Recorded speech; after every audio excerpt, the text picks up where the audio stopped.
मा शिवा धात्री स्वाहा स्वधा नमोस्तुते। ॐ जयन्ती मङ्गला काली भद्रकाली कपालिनी दुर्गा क्षमा शिवा धात्री स्वाहा स्वधा नमोस्तुते। ॐ जयन्ती मङ्गला काली भद्रकाली कपालिनी दुर्गा क्षमा शिवा धात्री स्वाहा स्वधा नमोस्तुते। ॐ जयन्ती मङ्गला काली भद्रकाली कपालिनी दुर्गा क्षमा शिवा धात्री स्वाहा स्वधा नमोस्तुते। ॐ जयन्ती मङ्गला काली भद्रकाली कपालिनी दुर्गा क्षमा शिवा धात्री स्वाहा स्वधा नमोस्तुते। ॐ जयन्ती मङ्गला काली भद्रकाली कपालिनी दुर्गा क्षमा शिवा धात्री स्वाहा स्वधा नमोस्तुते। ॐ जयन्ती मङ्गला काली भद्रकाली कपालिनी दुर्गा क्षमा शिवा धात्री स्वाहा स्वधा नमोस्तुते। ॐ जयन्ती मङ्गला काली भद्रकाली कपालिनी दुर्गा क्षमा शिवा धात्री स्वाहा स्वधा नमोस्तुते। ॐ जयन्ती मङ्गला काली भद्रकाली कपालिनी दुर्गा क्षमा शिवा धात्री स्वाहा स्वधा नमोस्तुते।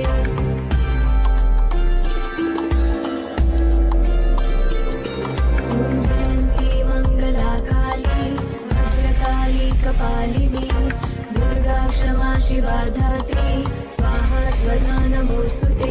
ॐ जयन्ती मङ्गला काली भद्रकाली कपालिनी दुर्गा क्षमा शिवा धात्री स्वाहा स्वधा नमोस्तुते। ॐ जयन्ती मङ्गला काली भद्रकाली कपालिनी दुर्गा क्षमा शिवा धात्री स्वाहा स्वधा नमोस्तुते। ॐ जयन्ती मङ्गला काली भद्रकाली कपालिनी दुर्गा क्षमा शिवा धात्री स्वाहा स्वधा नमोस्तुते। ॐ जयन्ती मङ्गला काली भद्रकाली कपालिनी दुर्गा क्षमा शिवा धात्री स्वाहा स्वधा नमोस्तुते। ॐ जयन्ती मङ्गला काली भद्रकाली कपालिनी दुर्गा क्षमा शिवा धात्री स्वाहा स्वधा नमोस्तुते। ॐ जयन्ती मङ्गला काली भद्रकाली कपालिनी दुर्गा क्षमा शिवा धात्री स्वाहा स्वधा नमोस्तुते। ॐ जयन्ती मङ्गला काली भद्रकाली कपालिनी दुर्गा क्षमा शिवा धात्री स्वाहा स्वधा नमोस्तुते। ॐ जयन्ती मङ्गला काली भद्रकाली कपालिनी दुर्गा क्षमा शिवा धात्री स्वाहा स्वधा नमोस्तुते।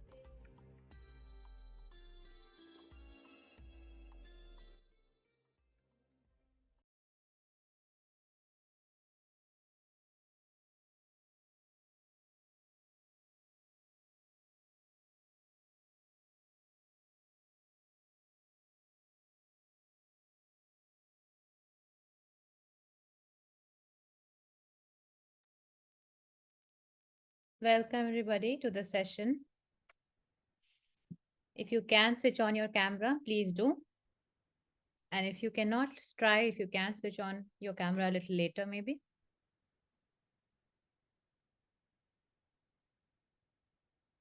Okay. All right. So as we are waiting for more people to join in, let's come together for this session of Maa Kali, the Divine Mother. And before we begin this session, I would like to ask all of you who are here right now 2 questions.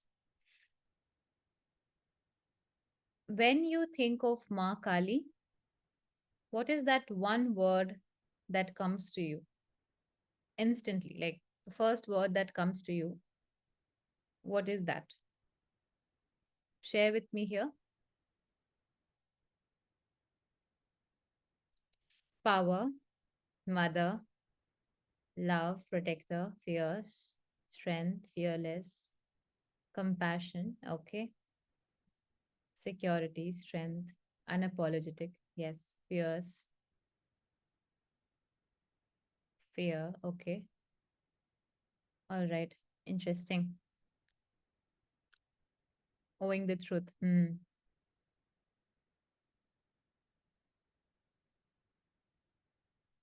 Safety. Okay. Happiness. All right. Beautiful. Because it is these emotions, that is very helpful for us to connect more with the Parashakti, the Divine Mother. We should not let them subside. We should actually address these emotions that we feel towards Mother. So, okay, that was my first question. Second question is, if you have to put in the most simplest, shortest way, why are you here today? Why are you here today? Or even if you will see this in recording, why are you doing this?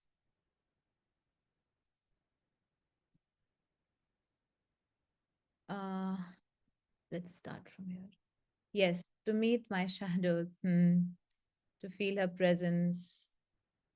I want her to guide me, to connect with my inner truth. Okay. Want to feel her, experience her, yes, to connect with her. Hmm. End old patterns. Nice.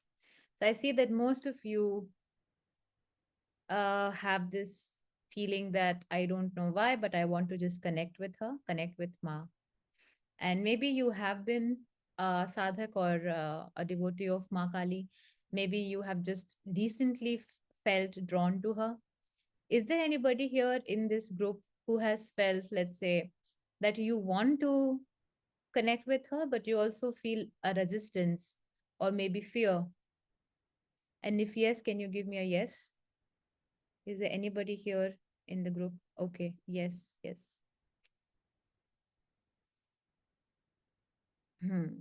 Why I'm asking this question is because when we fear connecting with Ma Kali, it's mostly we are scared of what she can project out of us and what she can show us that we do not want to see about our own self. So it is not the fear of Ma Kali, it is fear of seeing something so, you can say, deep rooted within you that you have been hiding and escaping from, and you don't want to see it. And we somewhere know that when you connect with Ma Kali, she is the eternal truth. So she will bring truth in front of you. And a lot of times when we fear her, there's also this resistance to change. So, on this note, because this session has been planned to work around change and those kind of things, how many of you feel that going through a transformation currently? I want to know this.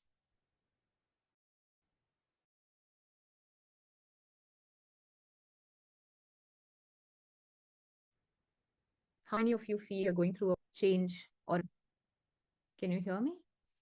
Is my internet fine?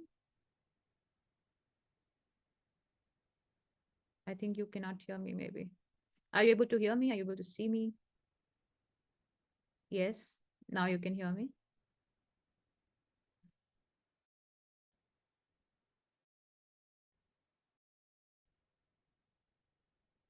Okay. Yeah, no, I also felt my internet is breaking in between. Okay, let me try to change my internet connection. Okay, just a second.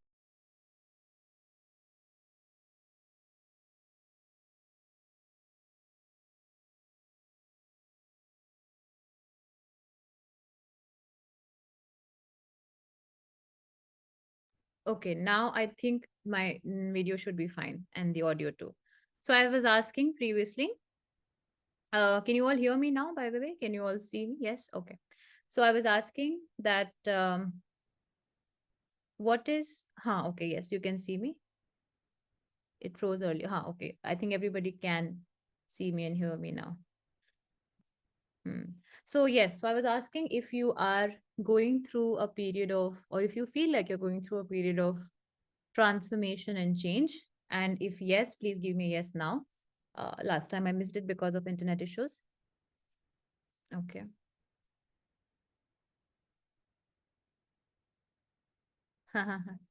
This is so nice. I'll come to India for the first time, and this is my period of change. Welcome to India. Yes, yes. Okay. Yes, big, big yes. Uh, right. Makes sense. The process started last year. Yeah. So you are in somewhere. And mostly, I'll not say always, of course, it's not like a only condition, but mostly when Ma Kali enters our life, it is when you are going through a period of change, you're going through a period of transformation. Um, but do you wonder why? Anybody? Why does she come into your life when you're going through something transformative or something which is so you want to share maybe in the chat box here that why does she come to us specifically when yes to help us ascend to the higher truth and she wants to help us. Okay, okay, what else? Let's see. She destroys the old and creates the new. Okay, to guide us. Kill our previous attachment to the identity. Yes, yes, yes. True, true, true. Nice, nice, nice. Thank you. Thank you for sharing. So almost something which I almost near to what something which I want to talk about also today regarding both Ma Kali and everything that she does in our life. Okay, so now officially welcome to this session as we have understood where we are at uh, currently in the level of understanding Ma and understanding her. Now, is there anybody lastly in this group who has never done any of my meditations yet? My meditations, not generally, but my meditation yet.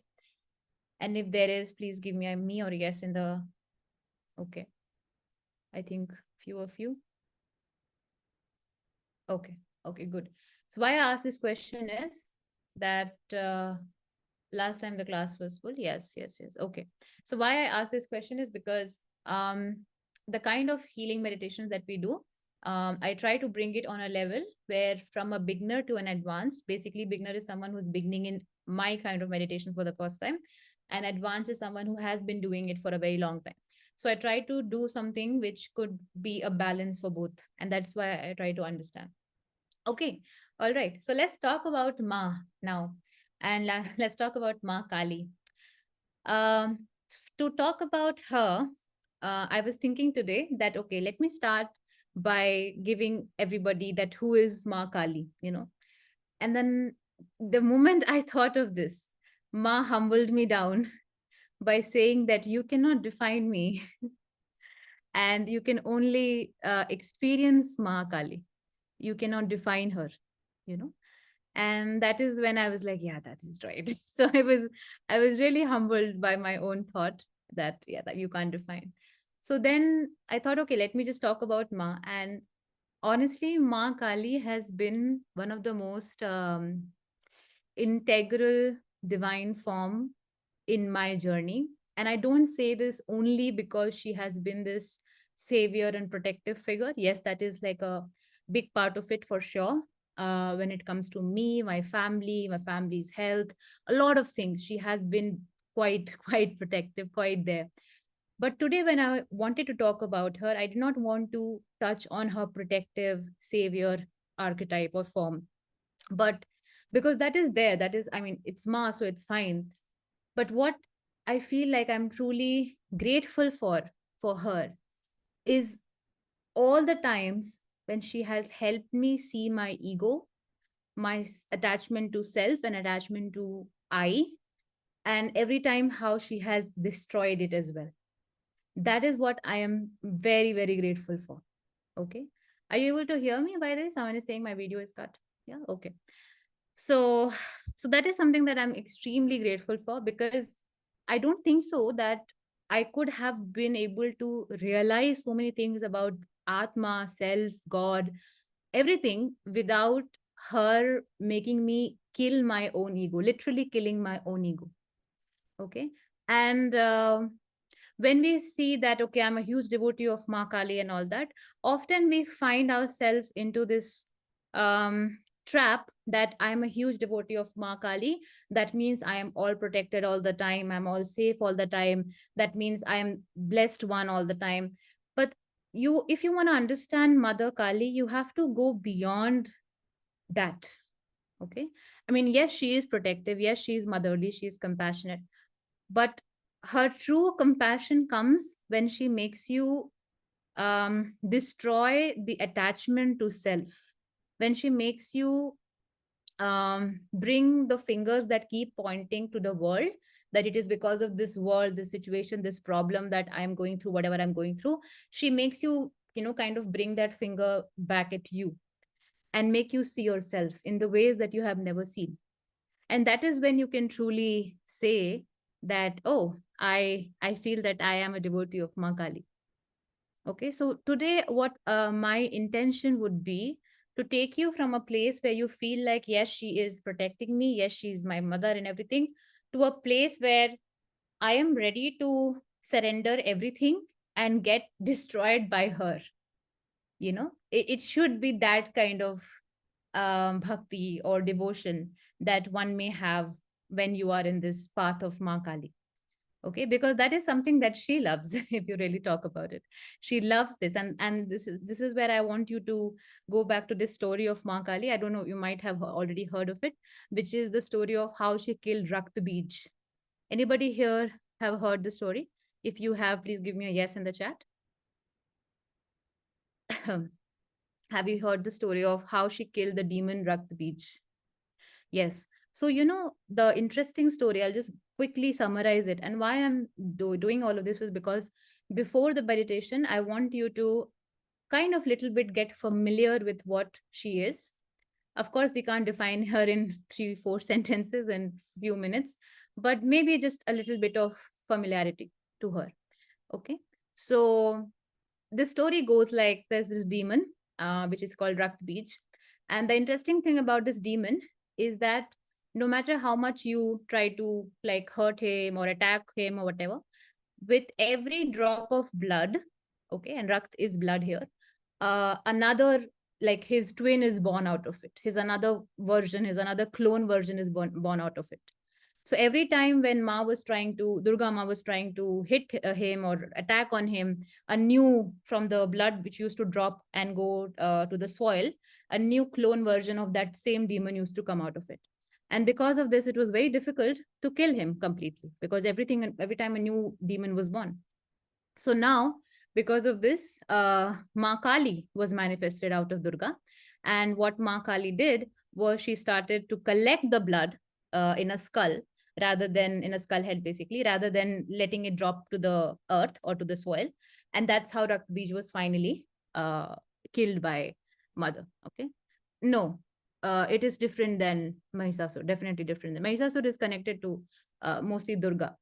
Okay, so now why I'm telling this story, you can find this online, you can definitely get to the most interesting details to it. But that's not my point here. My point here is that the story of Rakta-Beej has a very interesting message around working with our ego self, with transformation and change. Okay, so now let's break down this story. Let's start with the name Rakta-Beej. Okay, now Rakt, usually we think in Hindi, we think of it as blood. But Rakt also has different meanings to it. This word Rakt, which is a Hindi word, has different meanings to it. One of the meanings to Rakt is actually desire, passion, and attachment. Okay. Like, for example, I'll say a Hindi statement right now. And for those who are from outside of India, I will explain it in English. So let's say, for example, मनुष्य संसार के मोह में इतना रक्त है कि वो भगवान का सत्य भूल जाता है. So this means in English that the humans here are so attached to the materialistic desires of this reality that he loses the truth of God. So here Rakt is actually attachment. Okay, or something that you have lost yourself in. Sometimes even could be translated as illusion. Okay, but mostly attachment. So now here the word Rakta-Beej, just a second. Huh. So here the word Rakta-Beej, and Beej is basically seed. So the seed of all attachment has been killed by Ma Kali. And what is the seed of all attachment if not the ego itself, if not the I itself? Okay. Now, those who are probably completely new to these kind of discussions, do not worry. I will try to bring it to a very, very, very layman's term. Okay. And for this, I have to come back to this word change and transformation.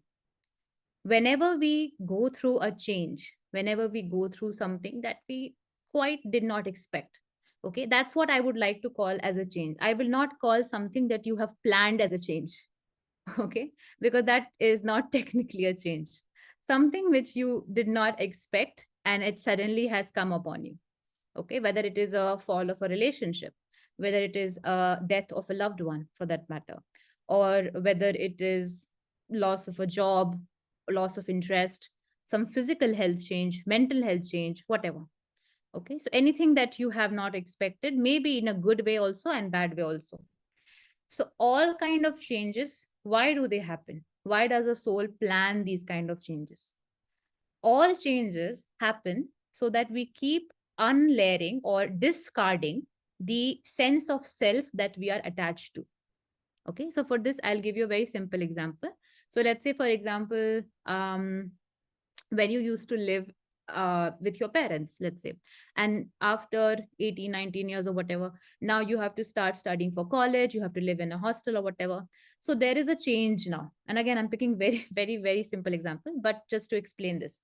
So the change is that you have been into this identity of that you are being taken care of, you're being provided for, and now suddenly you have to do everything by your own and you have to handle things on your own. So there is a change.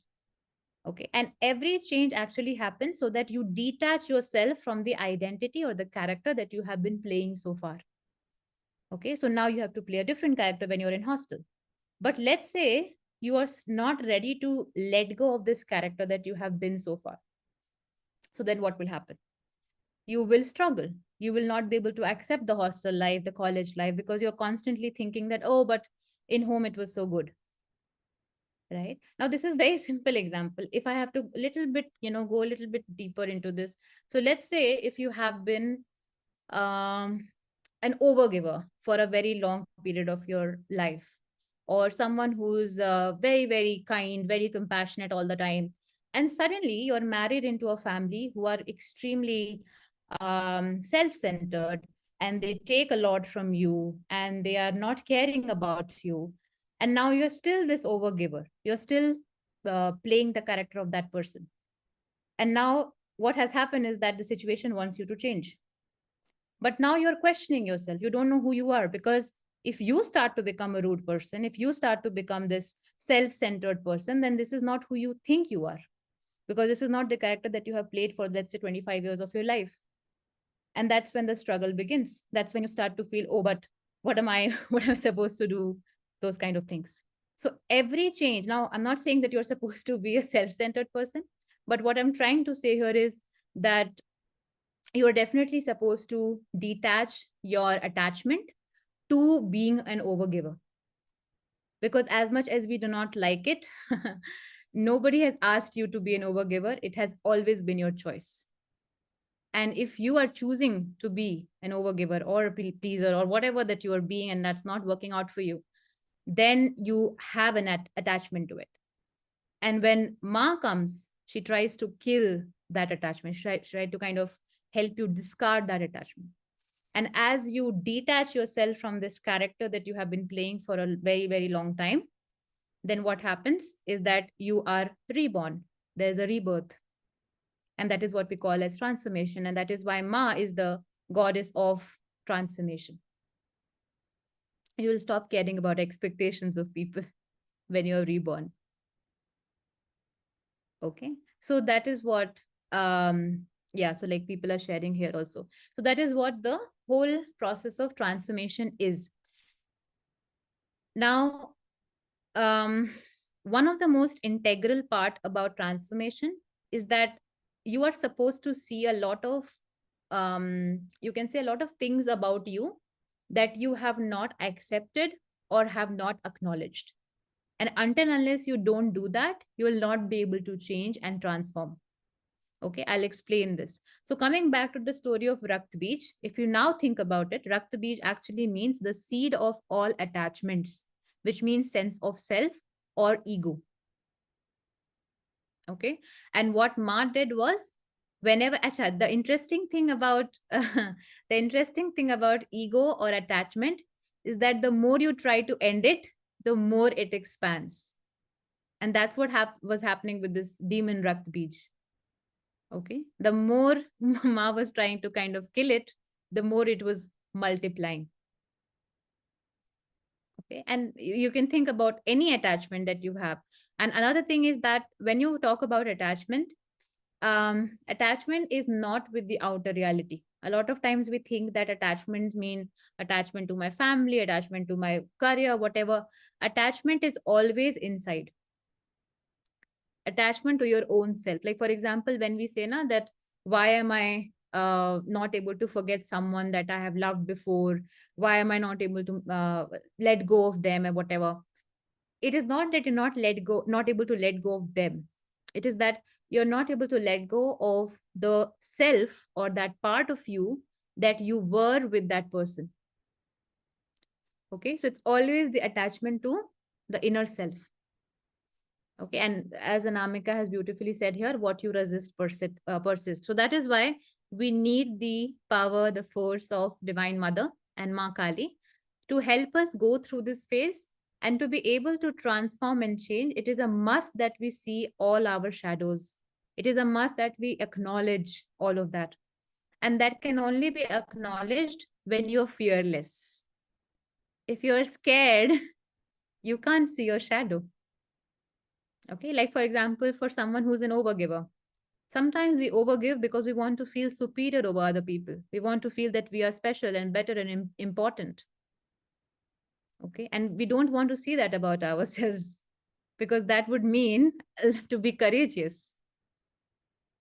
Okay, so to be fearless is again, our Divine Mother Kali has an expertise of that.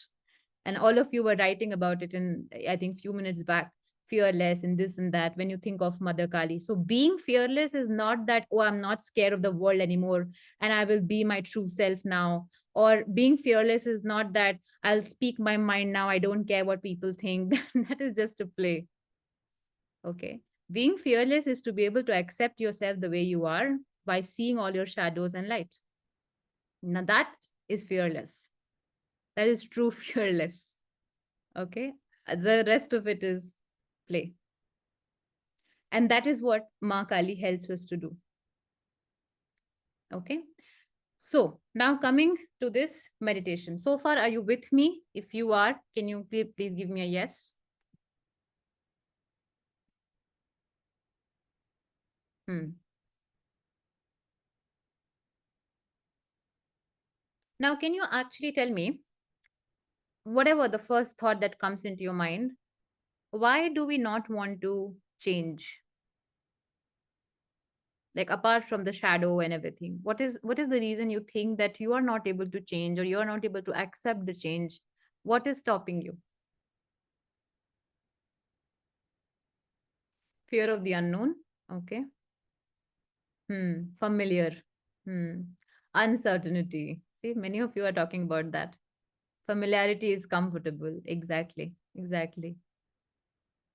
Uncertainty is like the biggest nightmare for our ego self, because your ego self wants everything to be certain because it is always working to make you survive, and to survive we need to be certain of everything that we are experiencing, and anything that is uncertain is kind of very scary for our ego. Okay, but I want you to go a little bit, because if you have joined a session like this today, I'm sure you're ready for more depth than what we are saying right now. So I want you to go a little bit more deeper into this fear of uncertainty. Okay, and ask yourself, what is the worst that can happen if you don't know what is coming?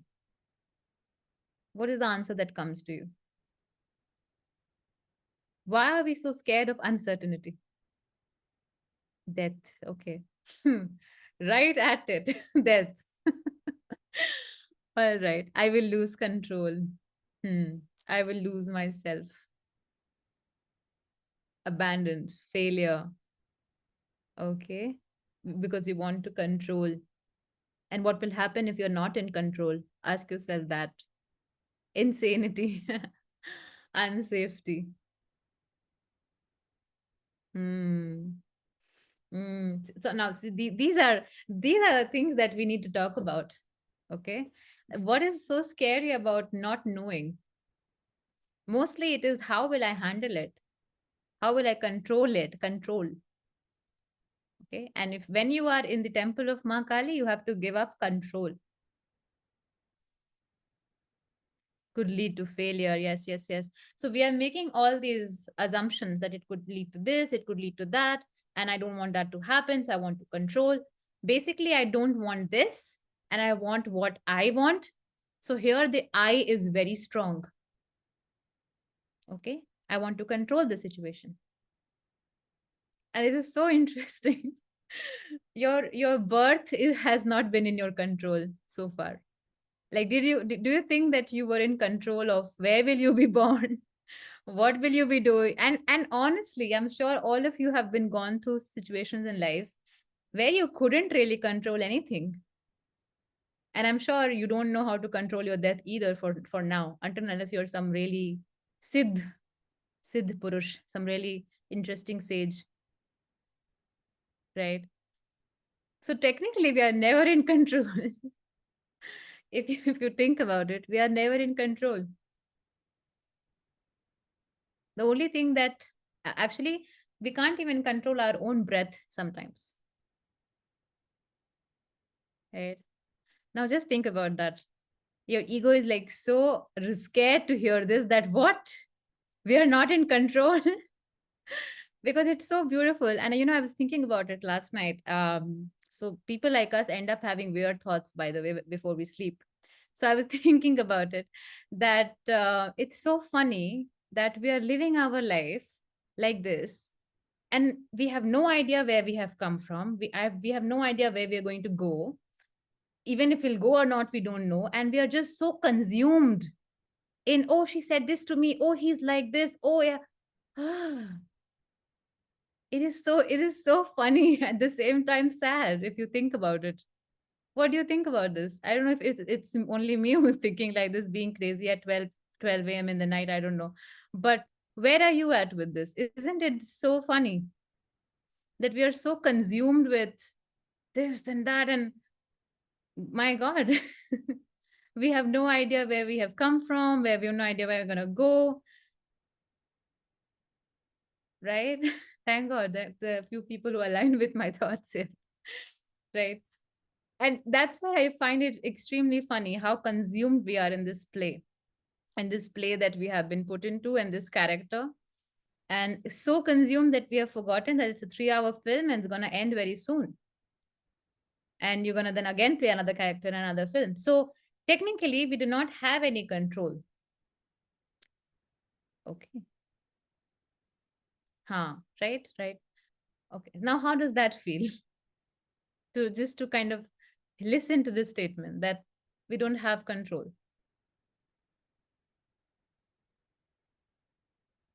Free for somebody. Actually, that is it. When you do not have control, you're free.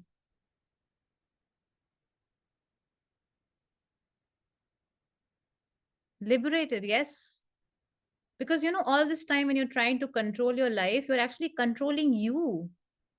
It's like you are the one who's putting yourself into a prison or into a jail. And then you're thinking, I am stuck here, I'm suffocated, I don't like this life, blah, blah, blah, blah. It's you who's putting yourself into a jail because you want to control. It's you who is making yourself feel the way you're feeling right now. Okay. And I want you to just let this sink in. We have time for meditation. I just want you to even maybe close your eyes for a second and just think about this feeling that me trying to have control over everything is actually controlling me.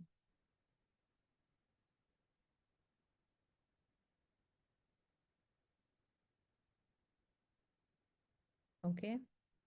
And that's what mother will do.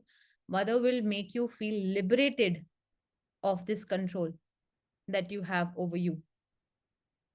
And the thing with divine is, divine or Bhagwan, however you want to say, they are not so pushy. Okay, if you resist taking his divinity, they'll be like, okay, I'm gonna wait here till the time you open your windows and doors for me. And the moment you will let this control go out of you, divine will have all the open doors to kind of enter your life in its own ways. Okay.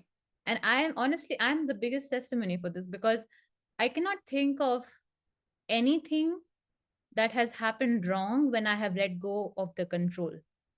And I can think at least 10 things that have gone wrong when I have tried to control. Okay. I don't know if you relate with this, but definitely for me, it has been there. Okay. Many examples, like doing what I'm doing right now. This was never in control. This was never in control. This was not, nothing was planned. The people who work with me, my team members, they know this, how to let go of the control. That is why we're doing this meditation. My journey began with Ma Kali, and she's the one who has been in even now. And not that I'm always in this, ultimate mode of, oh, I have no control. No, of course, I keep falling back to that old self of mine, but then I keep pushing myself out of it as well. But yes, okay, there is no who. There is no who. We are asking the wrong questions. There is no who. Okay, there is all is controlling. But anyway, that's a different question, and we'll talk about it maybe. But for now, let's come back to this, and let's talk about Kali now. So now you know a story of Kali, you know why we are here for, control and everything. Have you heard of the Beej mantra of Kali? Anybody here has heard of the Beej? We'll take the questions in the end. Keep your questions with you. We'll take the question because I want to focus on the meditation first and then continuing. Yes. So I think somebody has already, most of you have already mentioned. Cream is the one that is the cream. Okay. So cream is the one that is the Beej mantra of Ma Kali. And I don't know how many of you know this, but there is a figure called Krishna Kali. Okay. Which is basically like they're acting as twins. So Kali can be replaced by Krishna and Krishna can be replaced by Kali, like that. Do you want to understand maybe a little bit where this is coming from, where this avatar and figure of Krishna Kali coming from? Yes. So now I would, though I have been not so good in science, but so please pardon me if I end up saying something weird, but I would try to give you a little bit of science behind this. Okay. So the word cream, okay, if you read where this mantra comes from, what does K means, or rather what does Ka means, what does Re means, all of that. Okay. So if you read it, you will find that cream actually is a very fierce force of Shakti. Okay. It's a very rapid moving, very high paced moving energy. And it actually represents the electric force of this universe. Okay. Literally the electric force, which means the electricity that maybe is used in this laptop, in you and me. Because if you know a little bit of science, you will know this, that all particles, whether it is your electron, proton, and all that, they are when they are charged particles. So the charge here is the electric force. Okay. Now, cream represents the electric force of this universe, which means that cream represents, or Kali represents the electric force of this consciousness or of this cosmos. Okay, be with me. I'll explain this in the way my brain would understand, because I also don't know how much this rocket science and all that. So I will explain it in the most simplest ways. Now, second, we have Kleem. And Kleem is the Beej mantra of Krishna. Okay. Now, Kleem represents, if you even see the mantra and all that, you will find that Kleem actually represents the pulling or magnetic force of this universe. Okay. And if you have even studied science till 10th or 12th, whatever, you might have heard of electromagnetism. Okay. Anybody here maybe would have heard. So it goes something like this, that both of these forces, the electric force and the magnetic force, kind of run together. In fact, light is one of the best examples where electromagnetic force can be observed, where they are working together. Okay, any science buff here, please explain this later in the chat. But electricity, or rather electric force and magnetic force, they both work together. Okay, the purpose of the electric force is to make the energy rise. Okay, the purpose of Kali and cream is to make the energy rise. The purpose of the magnetic force is to make the energy pull. Because when you charge something, you're actually charging is what? You're rising it up. When you charge your phone, the battery rises up, right? You're rising something in that up, whether it's the energy, whether it is the particle, whatever. So when you're rising something, okay, it is going up. And when you are magnetic, or when you talk about the magnetic force, that is again pulling. Now, where is this going? Where is this rising? What is happening here?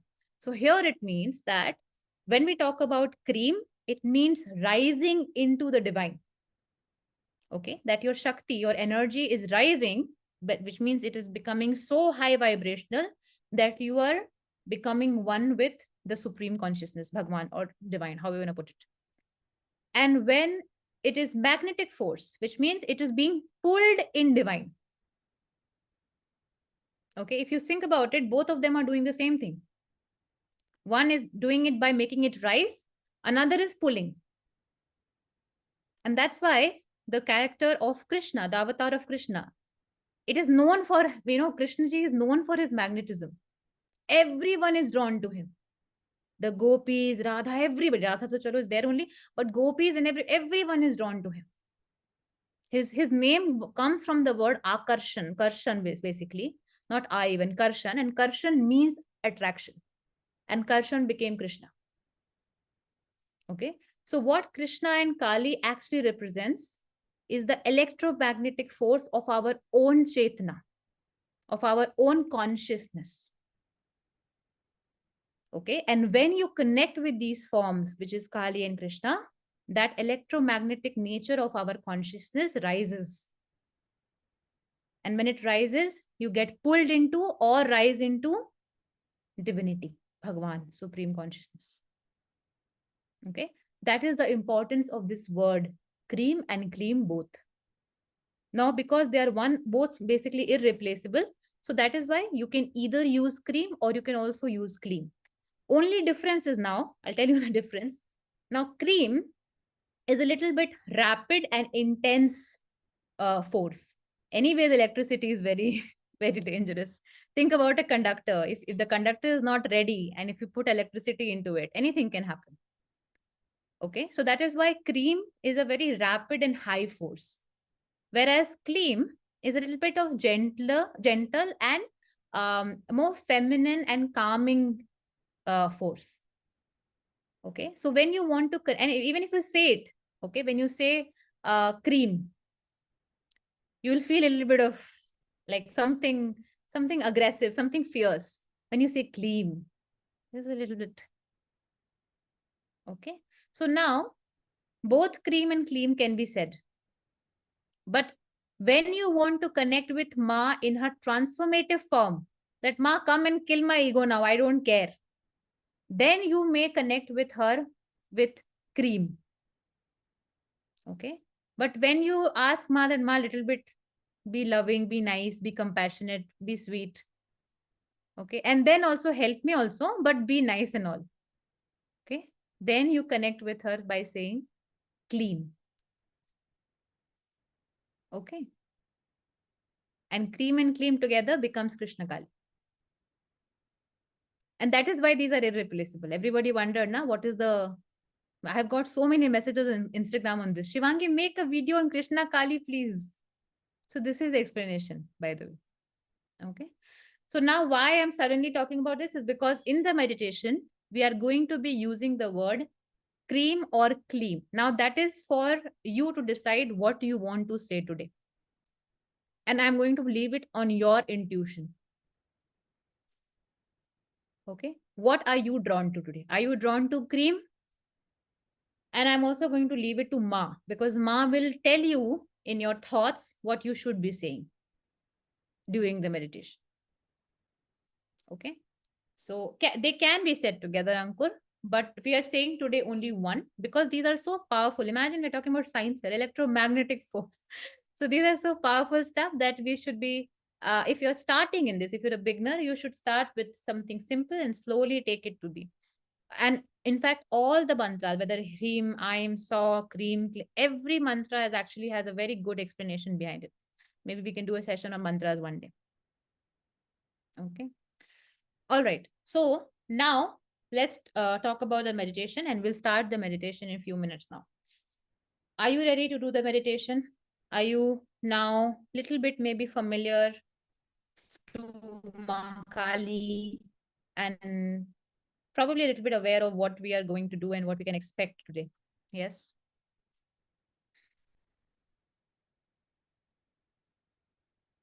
Okay. Okay, good. So I'll tell you how we are going to do this meditation. The intention of this meditation should be to just experience Ma.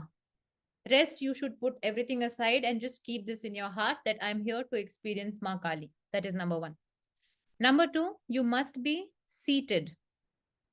Okay, you should not be lying down for this one. Okay, I mean, come on, it's Ma Kali. You better pay respect, okay?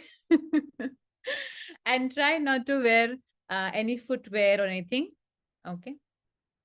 If you're in train Parna, maybe you can do this meditation in recording. We will anyways give the recording for free later. Okay. So you can do this. I also have to talk about one of my courses, which is starting from March, which is the Sacred Union course on masculine and feminine energy. But I'm planning to discuss it after the meditation. Okay. A few of you have already messaged me that you're interested in that course. So you can stay after the meditation and then we'll talk about it. Okay, so now coming back to this. So you have to be seated. You have to have this intention in your heart that I'm here to experience Ma as much as you can. And yes, you can do this even if you're in your periods, if you're sick, it's fine. You can still do it. Okay. Another thing is that if you are not so good with visualization and if you're completely new to this, there is a possibility that you probably will not be able to see a lot of things with your inner eye, but feel and think. Okay. So it's okay if that is coming to you. That's completely fine. That's number one. Sorry, that's number three. Then next, it is a high possibility because this is energy work, the energy practice. It may happen that during the meditation, you feel like yawning, coughing, burping, feel like moving your body, sensations, sweating, temperature rising up and down. All of this is possible. Okay. But again, there is no problem in that. Just relax. After the meditation, you will be fine. Okay. These are few things. If you're a beginner, you should know. Um, and I think that's it. So let's begin the meditation. I think that's all I have for you. I will be playing the meditation music in the background just for our sensory perceptions to be able to imagine and all that. Rest, Ma will take care. Yeah, you can wear socks and all. Try to not wear your glasses during this meditation. Okay, just a second. So I'm going to play music for our concentration.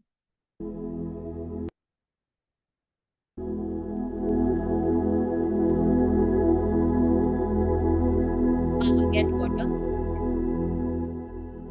And get just a second.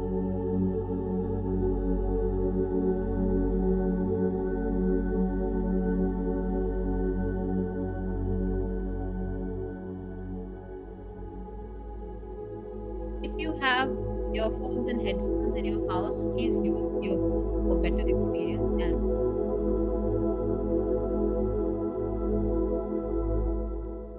let me know if you can hear me and little bit of music in the background.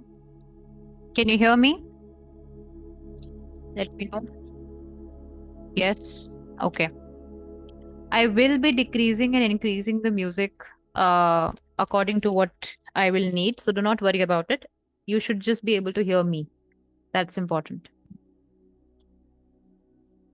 Okay, then. Okay, so let's get started. Gupt Navratri is going on, I believe. So beautiful time to connect with Ma. And then we have Shivratri coming also very soon.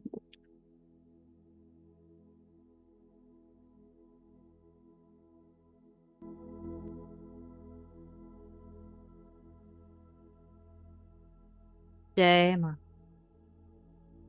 Wherever you are, start by just listening to this prayer that I am going to say. Or you can also repeat this prayer after me if you want to.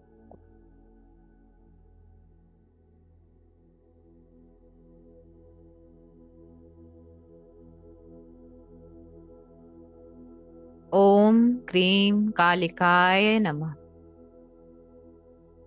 Om Krim Kalikaya Namah. Om Krim Kalikaya Namah. Om Krim Kalikaya Namah. Om Krim Kalikaya Namah.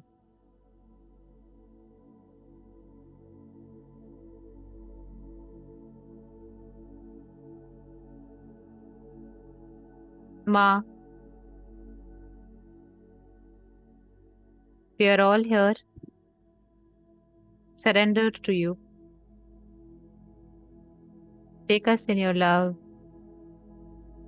Take us in your grace. Take us in your holy feet.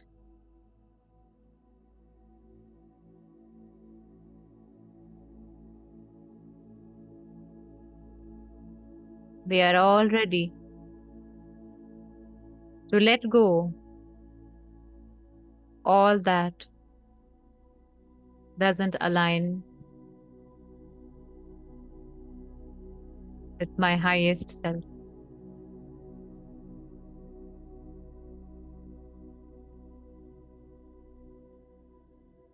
I'm all yours. I'm all yours.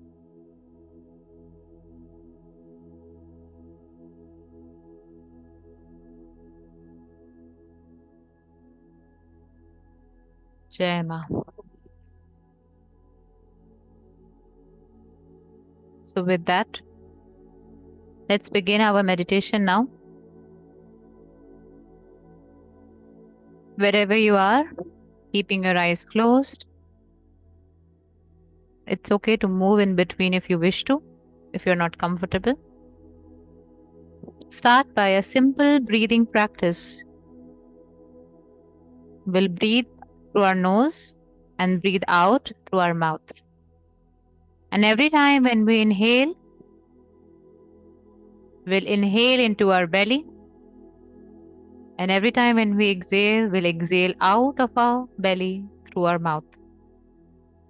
So let's do this. Inhale into your belly. Exhale out of your belly. Inhale. Exhale. Inhale through your nose and exhale through your mouth. Inhale into your lower belly. Exhale. For better concentration, you can keep one hand on your lower belly just below your navel. And do it with me. Inhale. Exhale. Inhale. Exhale.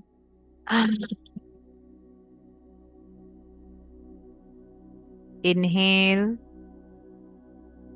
Exhale.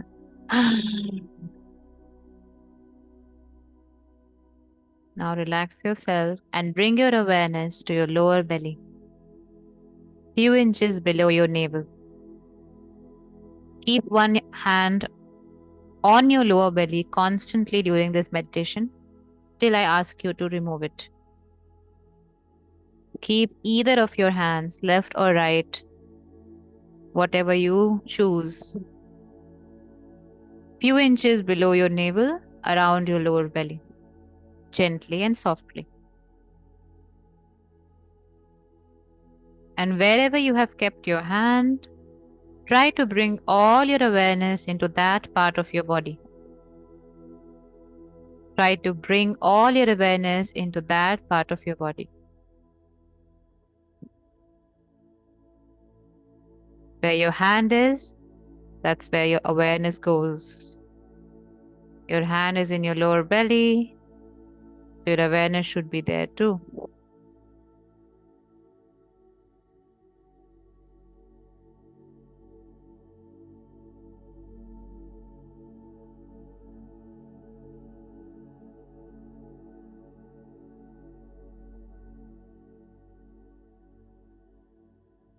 And now, with all your awareness there,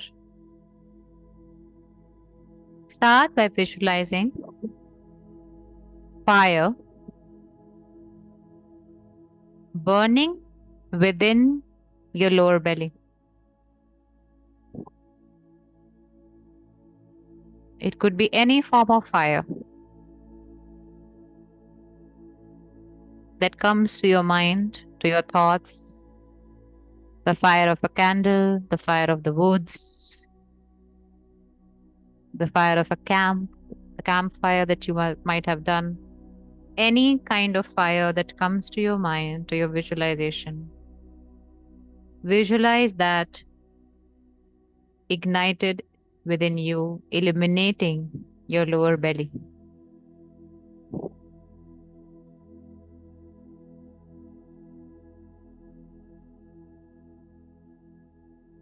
It could be a small fire, it could be an expanded fire.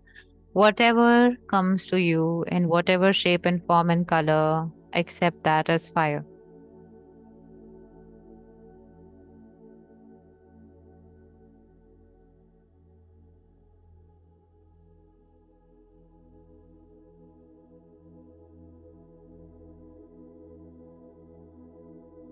And when you are connecting with this fire that is burning, igniting within you, where your hands is, where your lower body is, start to experience the warmth and the heat of it.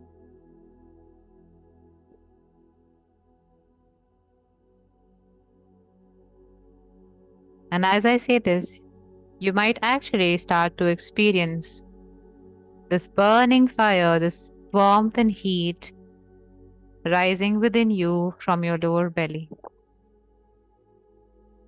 Ma will take care of it.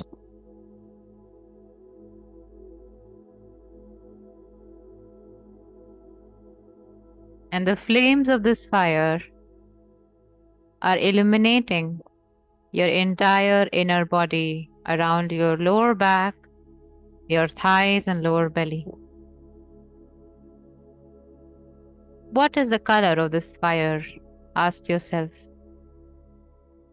If you cannot see, just ask yourself, ask your thoughts. What could be the color of this fire? What is this fire like? Is it a flame of a candle? Is it a flame of a firewood? Or a lantern? Or a oven? What is this fire like? What does it remind me of?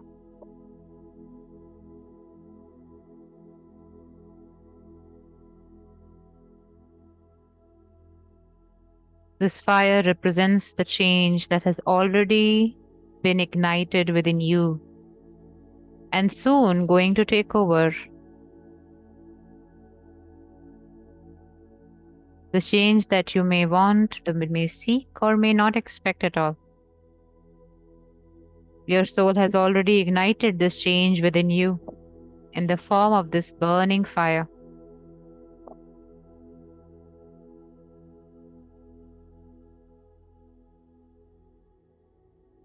Connect with this fire and try to understand the emotions that are burning in this fire. If this fire that you're seeing, these flames, if they had an emotion, what would that be?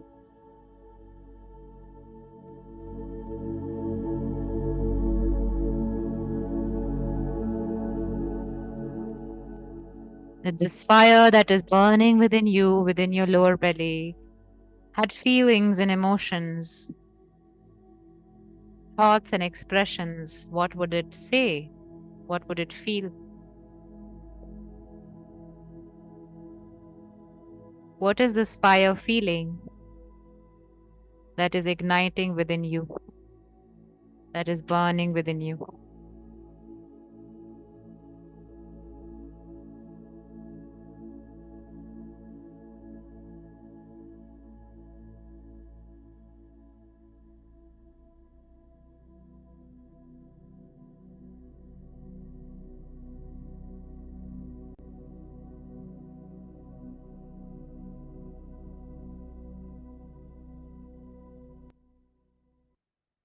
And now,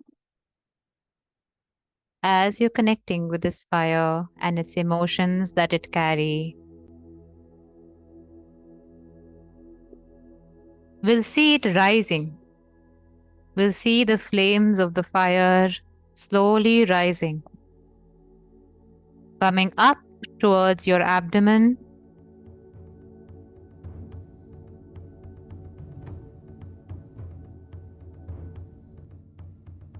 towards your chest, and as I count from 3 to 1, you see the flames of this fire rising within you,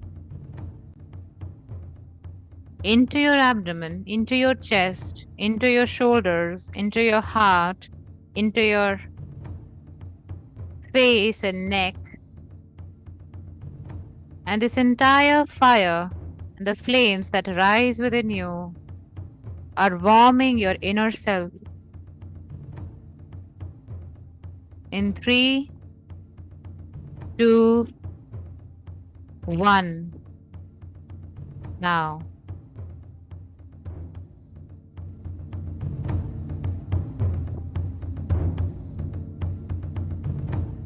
Let the flames rise, let the fire rise within you, reaching your abdomen, reaching your chest, expanding the flame, expanding the light into your face, into your head, the flames illuminating your inner body. And you just observe this activity. Observe the fire. Observe the nature of this fire as it is so illuminating, yet doesn't destroy anything. The nature of this fire is enlightening, illuminating, and your inner body is experiencing that.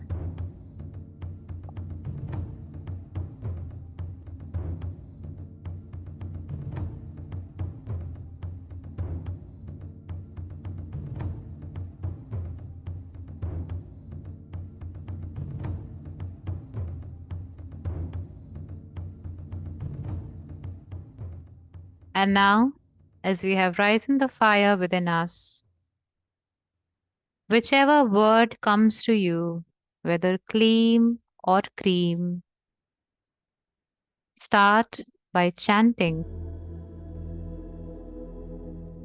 any one of them, keeping your awareness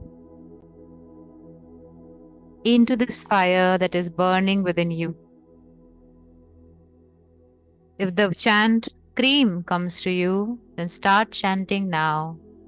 Cream, cream, cream, cream, cream, cream, cream, cream. And as you chant cream, keep all your awareness into this fire that you have risen, that you have ignited within you. And if you say the word clean, clean, clean, clean, clean, clean, clean, clean, then also keep the awareness onto this fire.